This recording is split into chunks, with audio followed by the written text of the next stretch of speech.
Hi, everybody. It looks like we've got a couple attendees filtering in. Thank you so much for being here. We are going to get started very shortly. We'll just give it a couple minutes for all of our attendees to join. But as you are coming on, if you don't mind just jumping onto the chat function and sharing where you are dialing in from or zooming in from, and if you have children, how old they are, and if you don't have children yet, when is your due date or when are you expecting? We'd love to understand who's in the audience. We'll get started in just a few moments.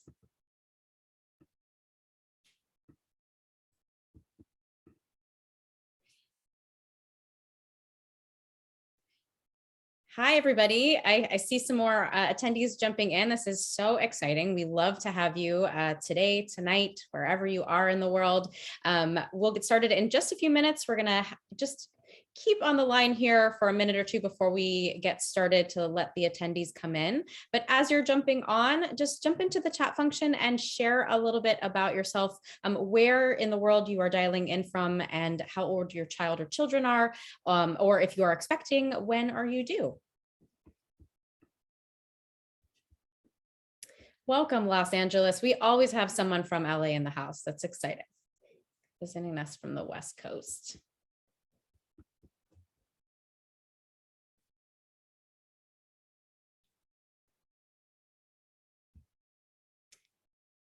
Hi, everyone. Thanks for jumping on. I see some more attendees coming in. We're so happy to have you. As you are jumping on, we're going to get started in just about a minute or two, but please feel free to jump on the chat and let us know where in the world you are dialing in from. And if you've got children, how old they are, and if you're expecting, please let us know when you're due.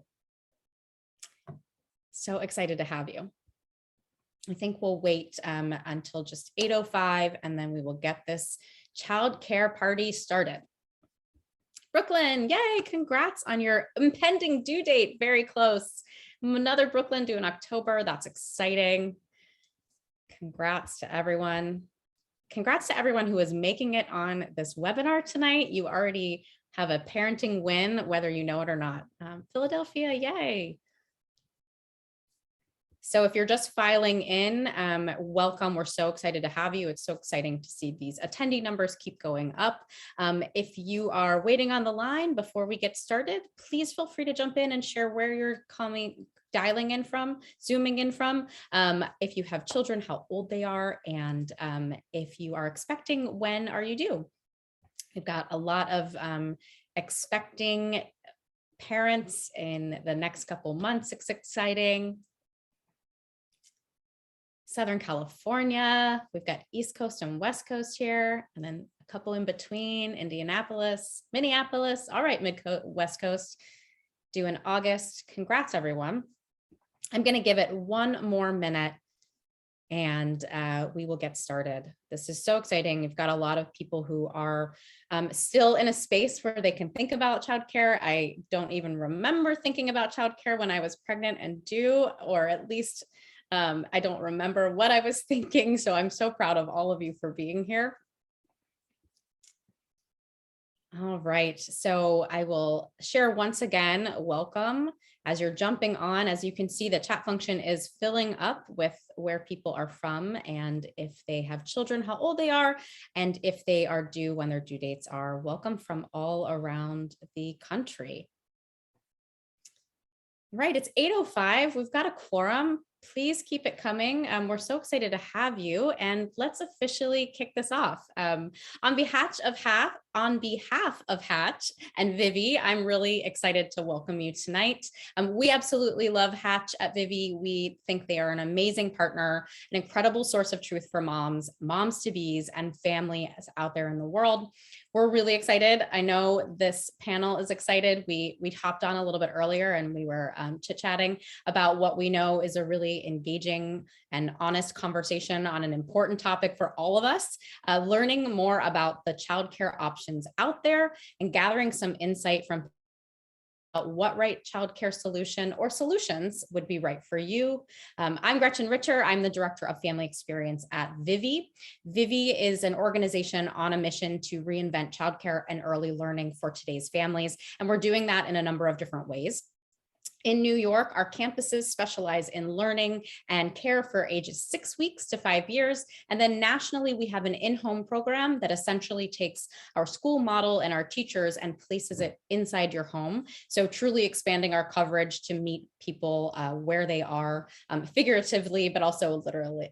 I'm also a parent of a 4-year-old. He attends Vivvi part-time in Tribeca in the preschool room, and I have a nanny. So I'm excited to participate as a mom and share some of my perspective. Additionally, as you can see, we've got this awesome, stellar lineup of parents who've been in your shoes. And I know that their stories will help you find your way on this journey. Before I introduce them, I'm going to just share a little bit of logistics and then we'll dive in. We are going to spend about 30 to 40 minutes with the panel. I'll ask them some questions based on some important conversations that we've had in the past, as well as the wonderful submissions by you, the audience. And then we'll pivot over to the chat function and use the rest of the time to answer any open questions and any live questions as possible. That said, feel free, as you can see, the chat function is open now, so pop in those questions as they come to you. All right, panelists, you've been prepped. We have a project here to kick it off. I'm going to ask you to intro who you are, what you do professionally, how old your child or children are, and your like 30,000 foot childcare solution in a nutshell, and then we'll dig in on your specifics in a little bit. So Mike, over to you. So Mike Jones, and of course, as soon as I start speaking, my son, who is turning 2 next week, decides to run off, and he got the iPad, so we're okay. Keeping it authentic. We're keeping it an authentic parent experience tonight. Yeah, because it's 8:08 here, and he's still not in bed. But yeah, so I am a director in capital markets at Credit Suisse, a investment bank, and I live in Lower Manhattan, and our 30,000 foot view of childcare is Oliver goes 5 days a week, full day at Vivvi World Trade Center. Awesome. I'm gonna pepper you with more questions about Lower Manhattan in a little bit. Okay. Thank you. Jane, over to you. Hi, I'm Jane. I am a marketing consultant, and my son Hughes is about to turn 2 in 2 weeks. So around the same areas or same age as Mike's child. And we have a nanny full-time Monday through Friday, 9 to 5. Awesome. Thank you. And Nicole, over to you. Oh, you're on mute. You're so excited, but on mute. It's shocking that people can't hear me through mute because I'm so loud sometimes. I'm kidding. I'm Nicole Young. I am based in New York as well, Manhattan. I have a 4-year-old son. I am a broadcaster and a writer and an entrepreneur. My almost 5-year-old son attends Vivvi in Tribeca as well. And I have not that much childcare. My son attends Vivvi part-time. This is his first foray into school. So I'll get to that later. I was nervous about enrolling him every day, which I realize now may not have been the smartest thing, but in any case, he goes to Vivvi part-time twice a week now. And when he's not in school, he's either with me or I have a few extra hands, but it's by no means as much as I feel like I need. My husband and I juggle him around a lot, but he's turning 5 in the end of June and will be going to kindergarten in September. So that's my story as far as that. Nicole, you and I have already cried over potential kindergarten steps, which is a whole other webinar that we can do later. Thank you so much. I'm gonna just start a little bit with the group childcare convo, and I would love to just quickly understand. I know Mike, it's been at least a year now, right? So you were interviewing and looking for childcare when the world was shut down, and Nicole, kind of same as you, what would you say were your 1 to 3 priorities? Like, did you know group childcare right away was your go-to, and why? Why did you make that decision? Yeah, I mean, I think so. The nice thing, I'd say the one nice thing about the pandemic was that both me and my husband got a good amount of parental leave. So my husband got 4 months, I got 3 months, and we sort of staggered it and had Oliver with us for I guess 2 or 3 months in between. And then once he started to actually like stand and fall, we realized that we had to figure out a solution. So for us, it was really I had gone to group care growing up, and my husband's one of 6 kids, and so he sort of had group care through that. And so it was a solution I'd say that we were comfortable with, something where I think also being at the early stages of the pandemic. I mean, he started in March of last year, so about the 1 year part.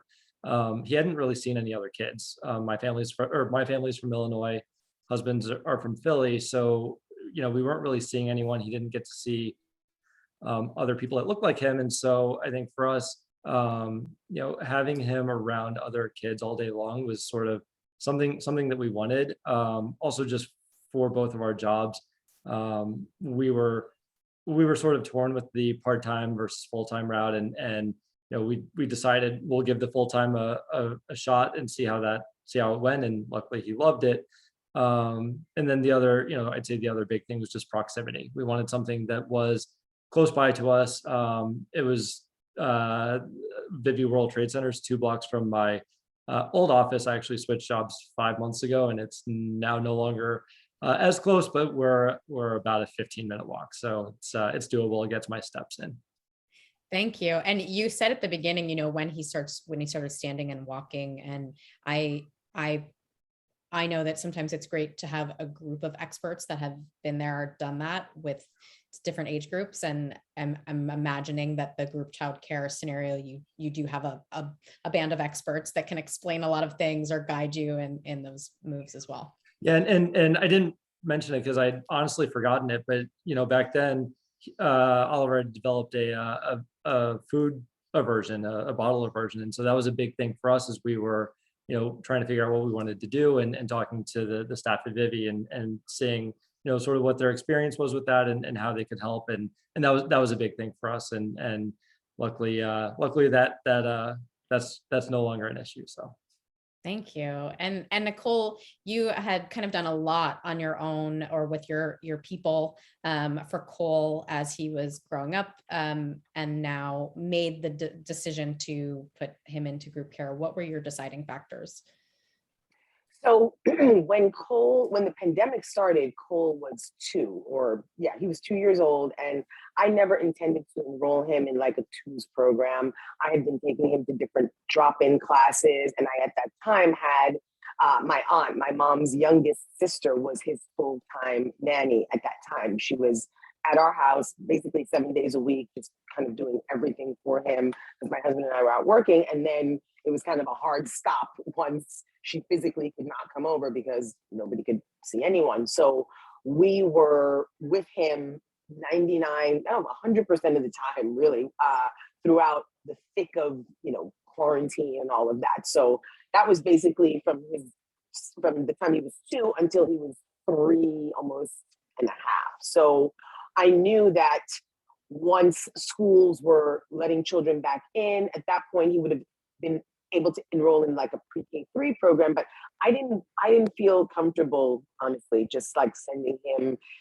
out of the house. And I also thought it was a little bit weird to kind of try to structure him for the first time in like an online situation. So we kind of waited that out, and thankfully he's kind of like drawn to academics naturally. So he was kind of teaching himself things like on his tablet and through his games and things. So I felt like, okay, we're going to wait this out.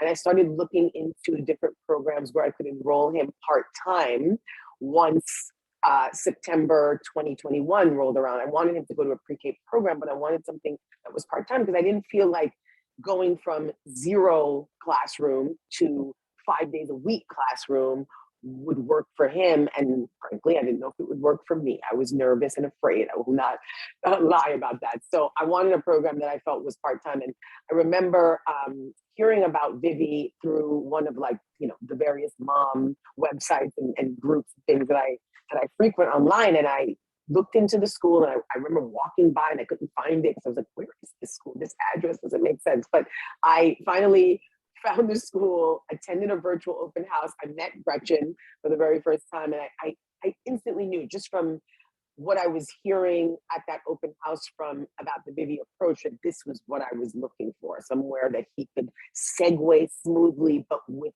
structure. So now he's there, like I said, part-time. And I do have sort of a rotation of babysitters and mommy's helpers that come in and help. But, we're all growing at the same time. I feel like Vivvi has been super, super helpful. So it was a great choice for us. Thank you for sharing that. And I'm going to turn it over to you, Jane, but what I'm hearing you start to talk about are some of your non-negotiables. And I highly encourage for families out there, what are the true priorities for you? So, group care was always kind of a thing that you felt comfortable with. Mike, the proximity component, structure, I heard you say, flexibility, so schedule flexibility as well. Obviously financial components, health and safety. So really encourage you, as you're starting to think about both one-on-one childcare and group, what are your non-negotiables? What are the things that your must-haves, your nice-to-haves, and your no, I don't feel good about that. And I think following that intuitive factor that Nicole mentioned of it just felt right, that, I think that the head and the heart kind of have to come up too. So thinking about your non-negotiables and what was important to you, Jane, you've stuck with a nanny, and that sounds like a really great choice for your family. Talk about why that made sense for you. So I think, we kind of considered all the options. I think sounds like everyone across the board you can't really there's no expectations, kind of like you can't really have a birth plan, because until you're actually there, depending on where you live and your situation, anything can kind of change. So you kind of have to be open to every option, which we considered everything, I think, at one point. I don't know if we had any non-negotiables. I think I was really interested in him being socialized. He was definitely a pandemic baby, but we have a really ideal situation where our nanny, we got our nanny. So I didn't mention, but we live in Jersey City. We moved from Brooklyn to Jersey City. We found an amazing nanny. And the first day that she came and worked with us, I thought she would, and, we live in a small place. I thought she would be in the living room playing with him, and I'd be in the kitchen. My husband would be working upstairs. But first day she took him out and never came home. So it's I never realized, but that's exactly what we needed. Just we don't see him, we don't realize he's even there or exists, which is I can't imagine it any other way, which of course there are nannies who, stay in the home and play with the child at home. But I love that about her. And also she has a nanny group of friends, and they all range in different ages. So he was being socialized in that way. So it was kind of best of both worlds, where, he was getting the socialization. And I can't ask more than that, but I know that every other nanny is different in how they work. So I think we kind of got lucky with that, and we've just kind of kept up with it. And come September, we'll put him in a twos program. But I think we've been really, I'm very grateful for what she's done and how she's handled it. So I didn't know that's what we needed, but that's exactly what we needed and have loved. I'm going to continue to ask you about nanny. How did you go about beginning the search? What are some of the best practices for where to look? I know Nicole had mentioned mom groups. Did you source that over any social groups? Yeah, I always mention as Facebook mom groups as the best untapped resource. I had joined, I think, any local mom parent group. I joined Brooklyn, there's Mom Friends of Friends. And then when we were moving, I joined the local one here. And I wasn't even asking. I was just kind of reading what people would post, and a lot of people, and now I'm in that situation where your nanny's like becomes part of your family. So if people are letting go of their nanny, you feel, you just kind of, you sell them yourself and like, I have this incredible nanny. So I think that's kind of how we ended up doing it. Someone had posted how much they love their nanny. So we just kind of started perusing and started the interviewing process, but we interviewed one nanny and I met her and we loved her. So kind of what Nicole said, it's kind of like when it's right, it feels right. So like, even if maybe had we have walked into a daycare and we felt that it was right, that's what we would have done. But at that moment in time, we met her and I didn't want to lose her out to somebody else. So I was like, let's do it.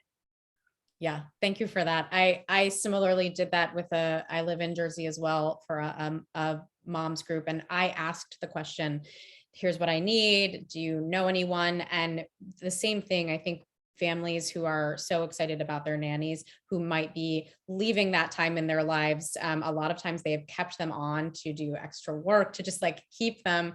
And they will really reach out and endorse. And it's a really great way to kind of check their resume, if you will, and check their credentials and get a couple families to kind of vouch for them as well.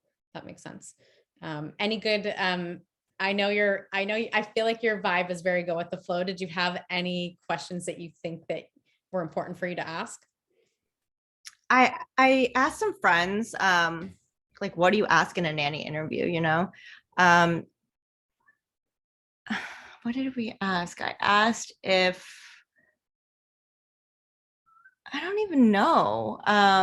I know a couple of my friends had like said that they have, they sign like paperwork, like actual contracts. So I think I just kind of asked her what her expectations were, like how many vacation days she wanted. And I just like that she was very like, this is what I want, like, and again, I think it's like dating. You just have to match with the right person and it feels right. And I kind of wanted to give, again, I don't know what the right thing is. There's no, that's the thing with nannies. It's like, there's no right way or like a standard way, like even pricing, any of that. So I think, you always start with like, how much do you want to be paid and how long has she been doing this? So I think we kind of just did the basics.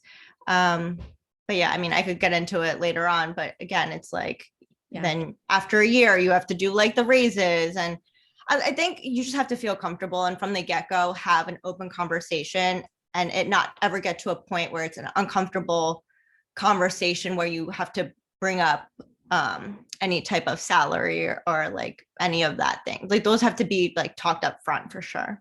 Thank you for saying that. And I knew you were going to get there. I think that's an important thing to consider. How excited or frustrated would you be about being the one who is now the boss and now managing an employee? And what does that look like from the beginning? How are you setting the groundwork, the expectations? I think it's also important. And I didn't do this. I was like, yeah, okay, when do you want to start? Let's do this. And she said, well, I really think it's important that I meet him and that we get a feel for one another. And I was like, oh yeah, he should probably weigh in and she should probably weigh in. I actually brought my son. Yeah, my son was with me. And I think that's actually the most important test without even asking. It's like, she actually asked to hold him right away. And the interaction right there, how she, it's like, you kind of know if it's like uncomfortable or if it's like just very natural to her, so I think that's a big something just to note when you meet them. For sure. And I think getting them to tell stories about their past worlds, like, what did you do to encourage this? Or tell me about what your daily life or daily schedule would look like. What types of things did you do? Get them to tell stories is important too. Thank you for letting me just stay with you, laser focused. Back to your vetting process. Mike, did you look at other childcare centers? And, I think for the most part, some places are opening up and they're doing in person right now. There's still a lot of places across the country that are doing mostly virtual or not in person. Mike, and Nicole, they haven't even physically been in the space to do any kind of pickup or drop off. What how could you, what were some of the things that you looked for during the, I guess, the interview process for campuses, and what did you compare and contrast? Yeah, so I mean, it was we did we looked at one other place, and same thing, it was a virtual tour. I think for us, so Oliver was 10 months old at the time, and it was looking at the space that he was going to be in. I think that was a big factor. The other place, it was darker, like it was in the basement of a big office building, so without lights, and of course, like they bring the kids up to a playroom and all of that. But then when we were doing the virtual tour of Vivvi, and just like seeing the space, like again, it was all virtual, but we felt better about that space. And then the other place that we looked at felt more like, honestly, it felt more like a daycare, and less like, you know, a school. You know, the fact that at Vivvi they were talking about a curriculum, versus at the other place they were saying, you know, your kid will be safe here. And again, like we sort of took being safe at a childcare facility as being sort of the basic Baseline. yeah. And so yeah, I mean, ultimately it just came down to us, for us, where, you know, if there is a curriculum, and we had no idea, like, I mean, what do you teach a 10-month-old, like, but having some structure there, and knowing about that up front was important to us. So yeah, I mean, it was getting a feel for the space as much as you can on a video phone tour, but also just like, you know, how focused are they going to be on actual development, and that was big for us. Right. The other place Nicole, was closer, which would have been great, but hey, you're making that 15-minute walk, Yeah, whether you like exactly. it or not. Now you're in. We got you. yeah.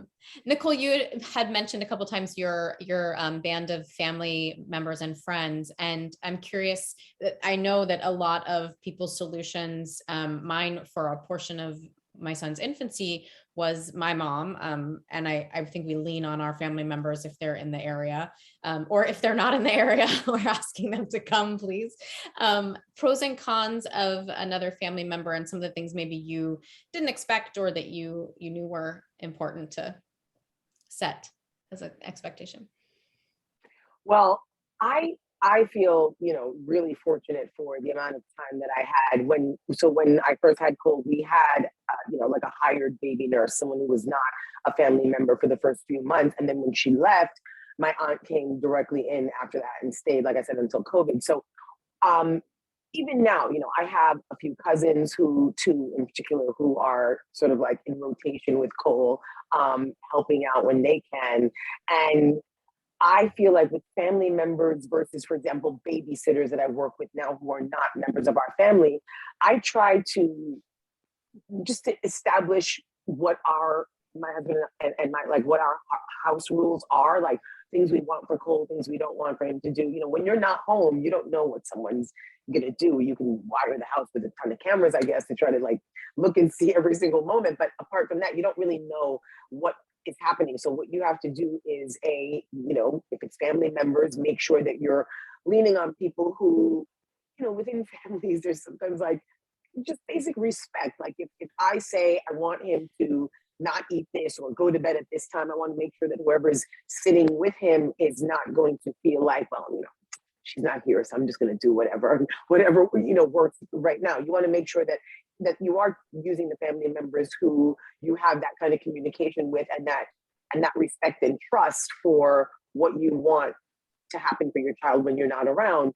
And same with vetting babysitters that are not your relatives. You want to make sure, you know, what are their solutions for, let's say I want him to have this for dinner, and when I'm at home he wants something else. Like, are you going to just kind of give in and give him whatever he asks for? Or what are your tools to kind of like encourage him to stick with what the plan is, should he want to go rogue, which I know he does sometimes. So it's really, with family, I think it's important to treat them not like they're employees, but there has to be like a trust and a communication and a partnership. Like, you know what, when I'm not here, you're going to take care of him, and we're in this together. So let's follow the same playbook as much as we can. That's really the biggest thing I can say is, you know, if you know that whatever the relationship you have with your family member, you have to make sure that it's going to align with you laying ground rules and them being okay with accepting that same as if they were not a blood relative. Yeah, nicely said. And I'm going to have you get on the phone with my mom and give her that speech next I week. will So talk to her. I call will you up. relay it. So I just want to talk about communication briefly, and then I think we'll open it up to the chat. So attendees out there, if you could think about your questions. Jane, how do you have any expectations around communication during the day? I know your nanny gave you everything that you didn't know that you needed when she said, I'm out of here. And then I think the last time we talked, you were like, did she leave and not come back? Is she ever coming back with my child? And that made me laugh. Did you set up any lines of how I'm going to communicate either the beginning of the day, end of the day, in the middle of the day, or has it been just organically for you? I think it's been pretty organic, again, because I don't know how to communicate with a nanny. I never had one before. I kind of just let her take the lead. But I think just she texts us pictures every so often. And personally for me, she's, she doesn't overshare. Like I think especially with the nanny, and I think I kind of wanted to go off like what Nicole said. I know it's her family, but I guess with the nanny, it's so different because they do become an employee. And I think that's also the challenging thing with having a nanny, because I'm very much personable. So, my husband treats our nanny as an employee, which she is. And I kind of am like, let me handle this because she's actually like family to us. So that's, I think, the most difficult part about having a nanny, because she's on payroll and, there needs to be kind of, more, I guess, like a distinguished like employer. But I think she does exactly what I need, where anything personal, or if she has anything going on, she doesn't let it get in the way. It's literally her job. She comes to work, comes on time, and she doesn't overshare unless I actually ask. She'll then, give. So again, I mean, I've heard a lot of different friends kind of complain like, oh, my nanny talks so much, she doesn't stop talking. So it's really, you have to be prepared and like the type of person you want, and again, making it clear on like how much you want them to communicate, because they are your employee at the end of the day. Yeah, that's a great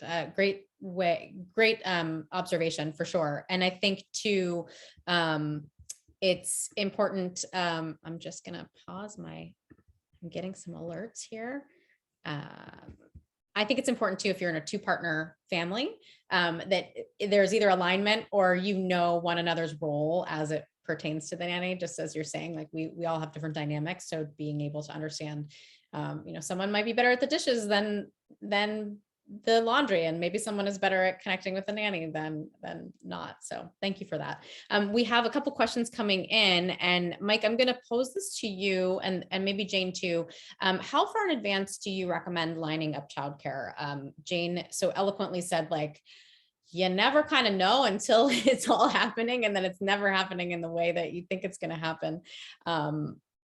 But also there is a certain amount of planning that is important. So Mike, for you, how far in advance were you searching?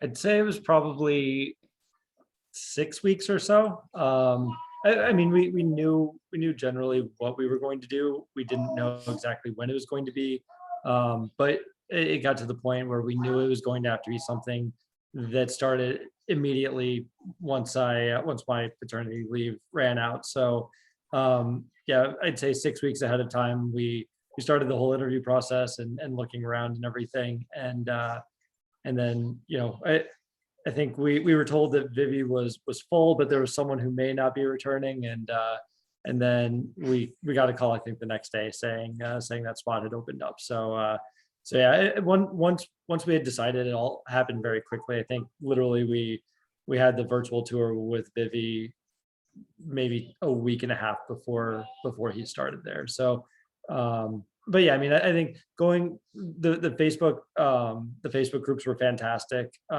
Just hearing all, because I mean, there were a bunch of centers in the area that we had never even heard of.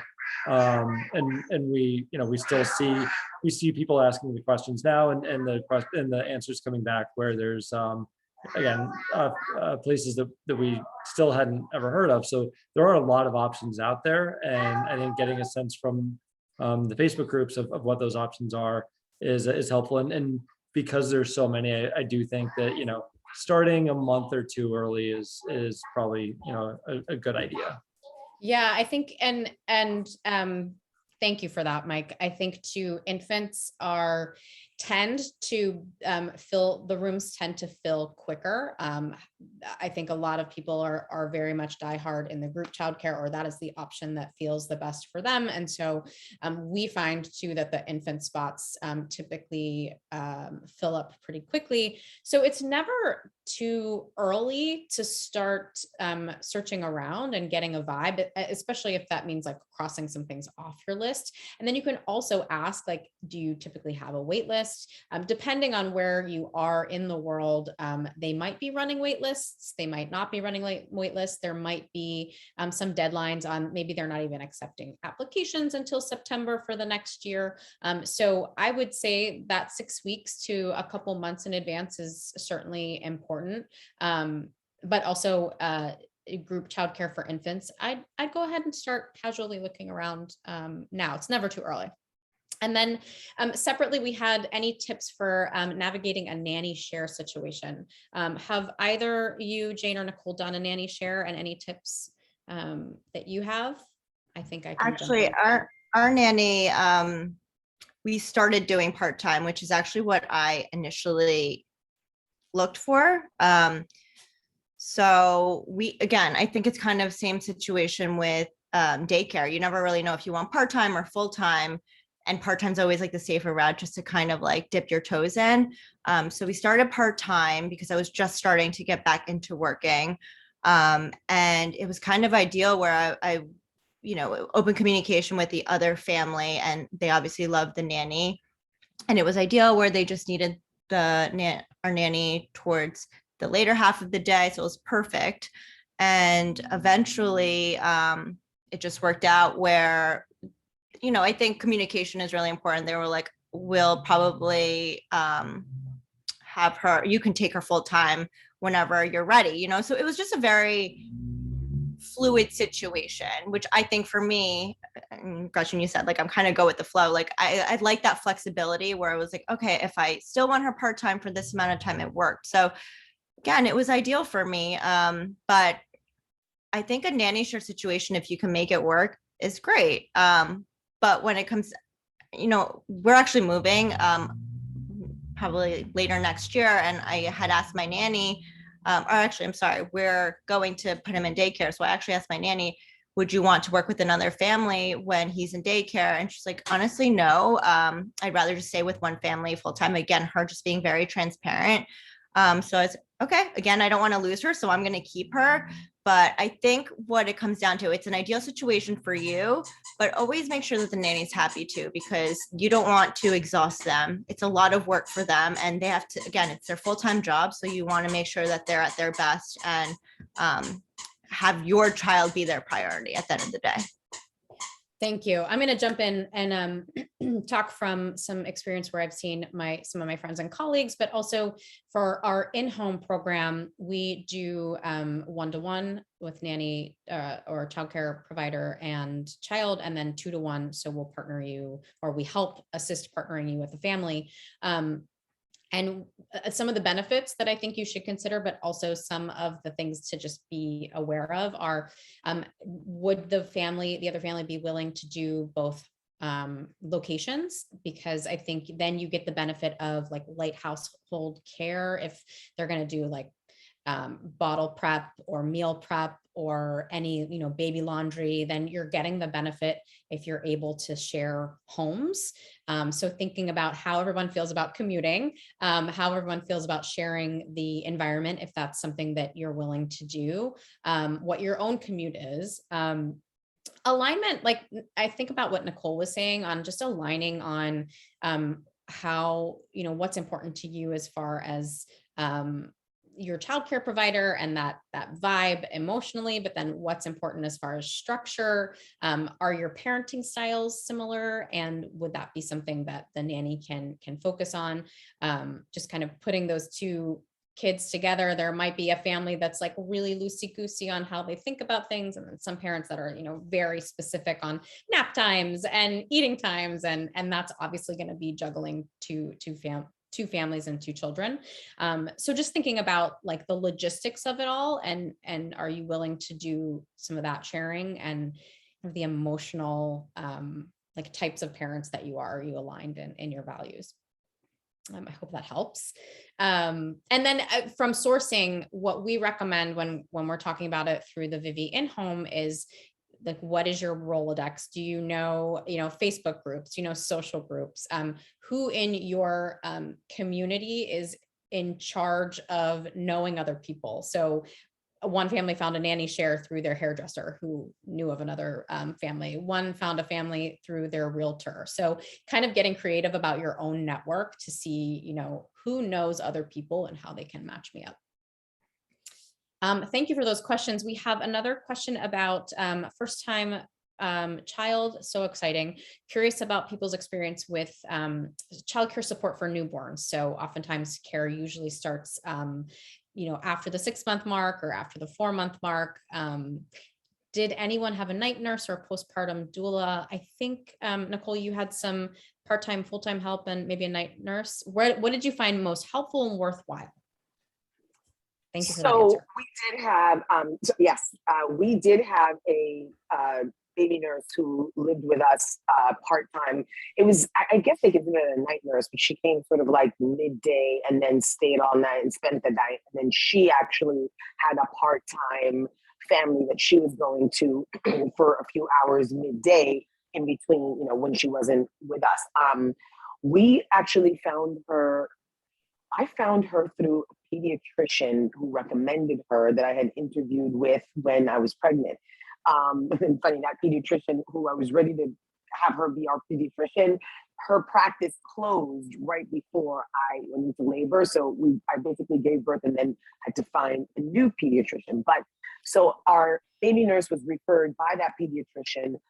She originally couldn't take the job, referred us to someone else. We interviewed that person, didn't love her, saw a few other people, and then the original one came back and said, oh, you know what I was about to do fell through. So if you guys are still looking, we were like, yes, we're still looking. So she ended up coming in. She was amazing. What I would say is we definitely want to, get referrals for that, because if this is your first, it's our only child, but that was our first child. And having somebody who's going to be actually spending the night in your house, living in your home for a period of time is a huge adjustment if you've never done that before. And you want to make sure that, so in addition to making sure they're going to give your child the best care, they need to be able to sort of seamlessly blend into your home and into your atmosphere. So you get to interview people and you have to feel, like with everything else, there is a feeling that comes into play when you're speaking to somebody. Is this person going to be, if I come out of my bedroom in the middle of the night to, get something to drink, like, are they going to wake up in their room? Like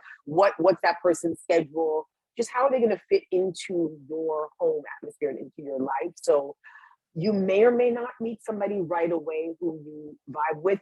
And like in our case, you might meet that person and who knows what could happen. They might then not be able to do it and refer you to someone else. And then maybe that part, like there's so many unexpected, crazy things that happen with childcare just in general. So you have to be kind of prepared. And so the best way to prepare is to really speak to as many people, I think, as you can get referrals for, and interview them and have them over and see if you feel like you are going to be living with that person if you're having them in your home to care for your newborn. So you want to make sure that that connection is there and that seamless, compatibility is going to exist once they are living in your home. Yeah, thank you for that. I think we're setting a through line here of it has to feel right too. You have to be able to develop that trust, and you also have to be able to kind of let go at the same time and let that person really kind of in and take over. I think similar to the doula, one of my close friends is a doula, and I think it is also from it's a personality perspective, it's a values perspective.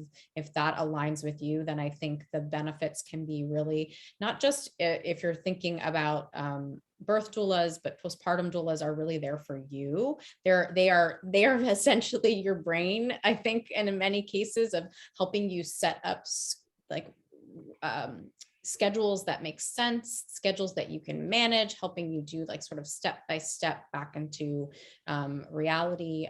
They're really, of course, they're caring for your child, but I think a lot of people have found worthwhile. It's really a partnership with the birth mom. So that helps. What other questions can we have? Can we answer for you?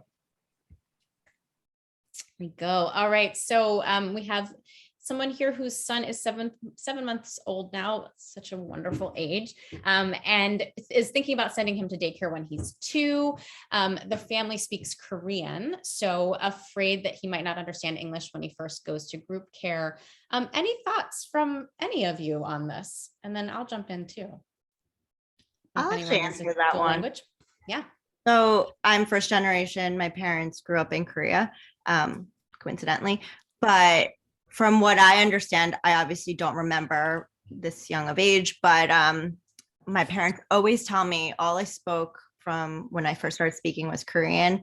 As soon as I stepped into a classroom, I never spoke Korean from that day forward. So, I mean, that's like a pivotal age for them. I don't think it should be a concern. And it's just a great way for your child to pick up the language. But I would say what my advice would be, opposite of me, if you obviously want your child to continue the Korean language, to make sure that you speak it at home and you keep up with it. Because for me, I don't speak it now. But yeah, I don't think you should be scared by any means. They'll pick up the language and they'll be bilingual. I think it should be a positive thing. I'll jump on that and agree. And I'll say 2 things that Vivvi does that are also, I think, great pieces of advice that you can take as you're researching your childcare centers. The first thing is about a month before you join us, we have you meet virtually and then hopefully one day in person with your head teacher, or your teaching team. We really ask all of these questions about your child, their likes, their dislikes. We want to understand them as much as we can, and then also try to replicate what they're used to and what their schedule is. We will also ask about language, ask, what language is spoken at home. We want to know some of the really important words or some of the common words that your child is going to be using, especially as they're starting to vocalize. So we will often look out for that in the classroom, or we will even try those pieces of words on in size. And I will also say, speaking from experience, to see some of our children whose parents had some limited English, it was obviously their second language, and their child was growing up speaking one language, really being able to function really well and communicate really well as they were in the preschool and the twos program. So again, the teachers, when you find really wonderful teachers, they are able to express and communicate and support your child in a way that repetition for English, but also just understanding and learning and development will come. So really great question to ask your childcare providers on how they would support him, what types of things they would do, for sure. Great question. Other things we can help answer. Let's see.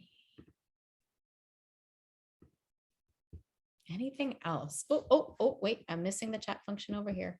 All right. Okay, great. So great question, Jane. I'll have you jump in, and then Nicole too might be able to weigh in. What are your nanny's responsibilities? Do they clean up after your son? They see people on Facebook just like tear them down on asking people to clean, laundry, cook. They're essentially housekeeping and nannying and being your whole chief office coordinator of your house. How did you design it, and what are your recommendations? So this was something that we asked her initially. I think just making it clear, I think one of the questions I asked her was, are you okay with light housekeeping, whatever that may mean? And, I think her answer was basically like, anything that involves your son, whether it is his cleaning his bottles, doing his laundry, I will handle. Do not worry about it. I would say now, as I mentioned before, she's just out with him the entire day and she doesn't really ever even step into our home, which I've realized that that's my main priority and that's what I care for. You know, I'd rather have her keep him out and have the time, like, you know, I'm happy to handle all of that stuff. So it's really, you kind of have to just not be so rigid and be like, this is what I want them to do. Maybe eventually, I think once he goes into daycare, I can figure all that stuff out. But as long as, I think the initial conversation is, as long as they're okay with it and don't feel like that they're not okay with laundry or doing X, Y, and Z, have that conversation right away. But again, you'll figure out what your priorities as a parent is and like what you need to get done. So it's really like, again, they're going back to like, you just want to make sure they're at their best and not exhausted. So figure out what you need and have like a priority list, and don't like, I always say this, like, yes, they're your employee, but don't boss them around where you have to make sure they have like a whole checklist that they need to finish throughout the day. That's what my advice I'll give. I think that's a great recommendation to keep it related to the child. And so anything that kind of stems out from the child, picking up toys, laundry, meals, you generally will make sense for a lot of nannies. That's what they're used to doing. In fact, they may even do it better than you to a certain extent. And then, you know, for us, we found that when our son was taking longer naps, she would come back and say, can you give me some things to do around the house? Like, I'd love to, she offered, like, I'd love to do laundry for you, or I'd love to like remake your bed or whatever. And it was a nice way for her to say, like, I don't want to sit here for these 2 hours, but we also didn't have that expectation as well. Nicole, anything for you? And then I'm going to pop you another question.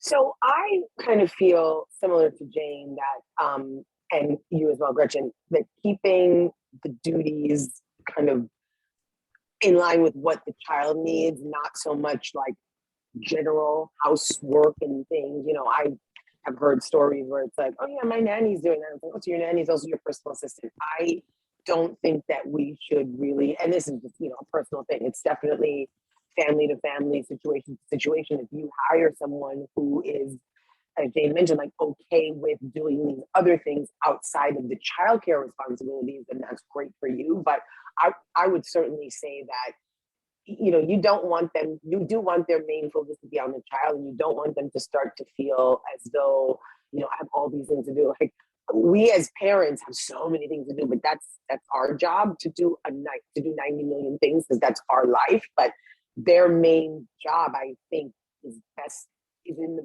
child's best interest, I should say, if their focus is mainly on things that relate to the child. So, you know, the picking up of toys, feeding them. I don't really ask any of our sitters to do too much outside of that, just because I'm a little type A and I want to do it the way I want to do it. And I would rather somebody whose job it is to do that, manage that, and then take care of the child. But again, it's certainly what's best for your situation. But I think you're going to get the optimum out of their experience taking care of your child if that's their main focus, is really just what has to do with the child. Thank you. Thank you. And we're going to go back just a moment to talk about can you explain what your baby nurse did, knowing that there's a difference between a postpartum doula and a baby nurse. And so specifically, what did you hire your baby nurse for, or your night nurse? Kind of the same. So we hired kind of the same. We hired her to really kind of, I think, show us the ropes of everything. Because I mean, I'm an only child, so I didn't have any younger siblings to sort of, you know, a lot of people have that experience where it's like, oh, I kind of took care of my brother or my sister. I didn't have that. And I felt like there was just a lot of the basics, you know, you give birth and they say, okay, this is how you put the diaper on, this is how you do this. My mom does not live, my parents don't live in New York anymore. They're in Maryland. So they're several states away. I didn't have that person. And I knew that my aunt was going to come in and take over, but not for several weeks. So I just felt like we needed somebody, in addition to just physically caring for him, to give us a little bit of a tutorial, if you will. Just like she taught us so much. She taught us all these little tricks, even things that now that he's far from infancy, really stuck with me, just about scheduling and structuring him and having him, a lot of childcare is habitual. It's about getting them into habits and getting them into routines. And I don't know that I would have, figured that out myself. And I didn't have to, because that was what our baby nurse kind of gave us, that instruction on all the things that we needed to do, and also some things that we didn't need to do. Because you read books and you hear stories from people, it's like, oh my God, I have to do all this. And some of it, frankly, you don't have to do. And you wouldn't know that if somebody didn't kind of steer you in the right direction. So she was around to care for him, allow me to rest and to sleep. Thankfully, he was an amazing sleeper from day one. So we were very, very fortunate in that regard, that it wasn't like, I thought we're going to have this person, it's best to have her here, midday through the overnight, so that if we don't know what his sleeping is going to be like, I want somebody to take care of him if he's crying in the middle of the night, so that I could get some sleep. So she was mainly tasked, before he was born. We wanted our baby nurse to be somebody who would be able to care for him, watch out for him overnight, help us get him on that schedule. He kind of scheduled himself, but she did all of his basic care. But also it was an instruction period, I would say. Like, I felt like when she left, I had a handle on what I needed to do for him and what I didn't need to do for him. So I think it's about having a baby nurse who can do the care part of it, but also it's like child rearing and parent rearing, like who can give you the direction that you may need for all the things that you don't know if you're a first-time parent. Oh, great. I wish I could go back. I feel like I still need a baby nurse. So yeah, I need an adult nurse. Okay, we've got just a couple questions, just a couple minutes left. So if there's one last question that anyone wants to get out, and then we'll just kind of go around the room and do some parting thoughts. This has been so fun to listen in on. I know that I learn something every time I speak to other families, and I hope that that's what you got out of it, is really understanding other people's journeys so that you can pick and choose what part of the journeys you want to go on. So I'll do a little parting thoughts here, and I'll go from Nicole to Jane to Mike. We'll go backwards. You've listened to advice, you've had advice, you've given advice. What would be your one parting thought to families who are expecting or who are now just beginning their search? One final thought you'd give them. I would say that the most important thing is to really do your best to assess if you haven't had your child yet, think about what your life is like right now. It's going to be completely different, but we're always looking parents are always looking for, at least myself, my friends, we're always looking for like normalcy and familiarity. Like, what's going to keep everything sort of feeling as normal as possible, even though it's completely different from what you know. So pinpoint the things that you hope you can, sort of hold on to. And then as far as whether it's employing people or enrolling your child in group care or not in group care, like just try to figure out what's going to fit best for you. And don't be afraid to make change, because I think that I know, for example, like this is not necessarily childcare, but like with my pediatrician, I felt like, at times I really wanted to just find a different practice. And it's like, oh, I don't want to. With anything, don't be afraid to, if something's not working for you, change it. And also, where advice is concerned, don't get too caught up in what everyone says you should do, because every situation is different. It really does have to feel right for you. So that makes sense. Love it. Thank you for that. Over to you, Jane. Sure. Nicole actually just said exactly what I was about to say, but I think really just to go off of that, it's trust your intuition and what feels right. And really, like, so many people do things different ways. And I know there's like, especially in different groups of friends or like the type of people you hang out with, they might all have nannies. And you know what, like, that's what I thought. I actually like didn't actually even want a nanny, because I was like, oh, like, I don't want to, that's not the type of mom I am. And I'll probably put my child into daycare, which is not what I ended up doing. But you just really have to be open-minded. And explore all your options. And again, it really depends on where you live. Like maybe there's amazing daycares and maybe there's not. Like it really, there's so many different factors that come into it, but explore every option, because when you know it feels right, it'll feel right. And just trust your parental instincts. I think people always forget about that, but that like parental instinct kicks in as soon as I mean, even while you're pregnant, like, you know what feels right. And I think that's the most important piece of advice I could give to anybody, because a lot of people forget about that. But yeah, just Love that. trust Love your that. gut. Love it. Mike, bring us home. Yikes. There's not really anything else to be said. I mean, the trusting your parental instinct was something that, and Jane said it perfectly. I mean, it's something that you forget about, and you get wrapped up in books that you're reading or what pediatrician is saying. And I do think we had an issue with Oliver where finally it got to the point where we had to just take a step back, reevaluate things, talk to a different pediatrician, and other pediatricians like, this is totally normal, this is fine, don't worry about things, and everything worked out. So I think even and not saying that the original pediatrician was bad or wrong or anything, but just I do think that questioning things that you hear, especially when they don't feel right for your situation, it's totally fine to question, and it's totally fine to pick out to look for second opinions or third opinions, and exactly as Nicole said, like if something doesn't feel right, change it. And I think the last thing is these kids, they're pretty resilient. And so I do think that showing them that the love and care, and we all know that we're doing everything that we can for them, and just knowing that there's multiple solutions out there that will work for your kid, and it might not be we need to find this one perfect thing, but we need to find something that works very well for right now. I think is sort of what we're all striving for.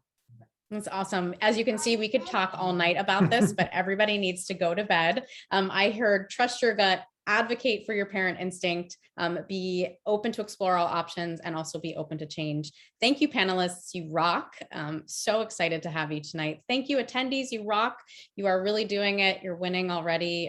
You've got what you need in your head and your heart. And we hope to see you on this parenting journey sometime soon. So thanks, everyone. Have a wonderful evening. Thank you, Gretchen. Thank you. Thank you. Bye. Thanks.